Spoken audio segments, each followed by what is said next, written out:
किसी ने बड़े कमाल की बात कही है कि समाज को आगे बढ़ाने के लिए क्या करना चाहिए। लोगों को एक दूसरे की टांग खींचने की बजाय एक दूसरे के हाथ खींचने चाहिए। हाय गाइस, मैं हूं आरजे कार्तिक। एक छोटी सी कहानी। ये कहानी एक ऐसे लड़के की जिसका जन्म गरीब परिवार में हुआ, जिसकी जिंदगी में इतना स्ट्रगल था कि वो जैसे तैसे 10वीं पास कर पाया। 10वीं पास करने के बाद में गांव से शहर आ गया। शहर आकर के नौकरी की तलाश करने लगा। एक दिन अखबार में उसे एक विज्ञापन दिखा जिसमें लिखा था ऑफिस में असिस्टेंट की जरूरत है, सहायक कर्मचारी की जरूरत है, जिसको ऐसे ही ऑफिस का छोटा मोटा काम करना था। बहुत बड़ी पोस्ट नहीं थी, लेकिन इस व्यक्ति ने डरते डरते अप्लाई कर दिया। इसे ऑफिस का पता मालूम चला, वहां पहुंचा, देखा लंबी लाइन लगी हुई थी, बड़े सारे लोग आए हुए थे। वहां जाकर के इसने इंटरव्यू देना शुरू किया। इंटरव्यूअर अलग अलग सवाल कर रहे थे। आखिरी में से एक इंटरव्यूअर ने सवाल किया कि क्या आपके पास में ईमेल आईडी है। इसे पता ही नहीं था कि ईमेल आईडी क्या होती है। चौंक गया और इसने बोला कि नहीं, मेरे पास में कोई ईमेल आईडी नहीं है।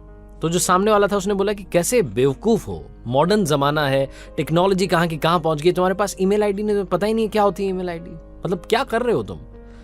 और इसे वहीं से रिजेक्ट कर दिया गया। ये व्यक्ति वहां से बाहर निकला, ये लड़का, और बाहर निकल करके इसने अपनी जेब टटोली। इसके पास में उस दिन 200 रुपए थे।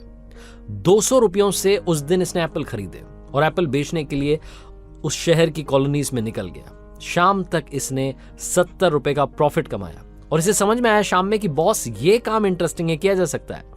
270 रुपए से अगले दिन फिर से एप्पल खरीदे, फिर से अगले दिन एप्पल खरीदे, एप्पल खरीदने लगा। धीरे धीरे मंडी में एक छोटी सी दुकान इसकी भी हो गई। उस छोटी सी दुकान को कब इसने बड़ी सी फ्रूट्स की शॉप में बदल दिया, इसे खुद मालूम नहीं चला। मेहनत पर मेहनत करते जा रहा था। एक दुकान जब सेटल हो गई थी, जब खरीदार आने लगे थे, कस्टमर्स बढ़ने लगे थे, तो इसने एक और दुकान लगा ली।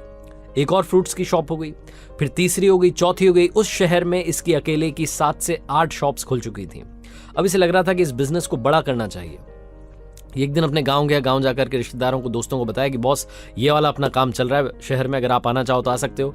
कुछ और दोस्त इसके साथ हो लिए। इन्होंने धीरे धीरे दूसरे शहर में जाकर के अपनी दुकानें खोलना शुरू कर दिया और ये धीरे धीरे एक बड़ा बिजनेसमैन बन गया। जब ये बात मीडिया में आई कि 10वीं पास लड़का, गांव का एक लड़का जो कि शहर में आकर के इतना बड़ा व्यापारी बन गया है, इसका इंटरव्यू करना चाहिए। अलग अलग चैनल्स वाले लोग पहुंच रहे थे।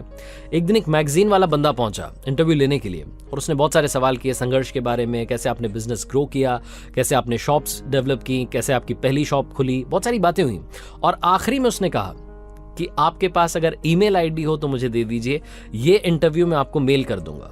जैसे उसने कहा तो इसने, जो बिजनेसमैन बन चुका था लड़का, इसने कहा कि बॉस, मेरे पास में ईमेल आईडी नहीं है। तो जो बंदा इंटरव्यू लेने के लिए पहुंचा था, रिपोर्टर, उसने बोला कि आप इतने बड़े बिजनेसमैन हैं और आपके पास में ईमेल आईडी नहीं है। तो जो लड़का बिजनेसमैन बन चुका था, फ्रूट्स का इतना बड़ा व्यापारी था, उसने एक ही जवाब दिया। ध्यान से सुनिएगा। उसने बोला कि मेरे भाई, अगर मेरे पास में ईमेल आईडी होती तो आज मैं इतना बड़ा बिजनेसमैन नहीं होता।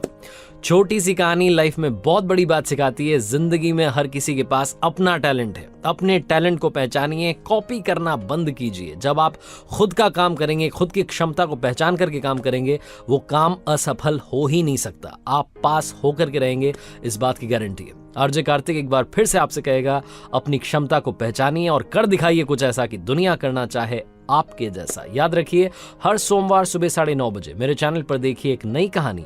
और हाँ, सोसाइटी में आप भी लोगों को आगे बढ़ाने का काम कीजिए। उनकी टांग खींचना बंद कीजिए, उनका हाथ खींचिए और उन्हें आगे लेकर आइए। टैलेंट को अप्रिशिएट कीजिए।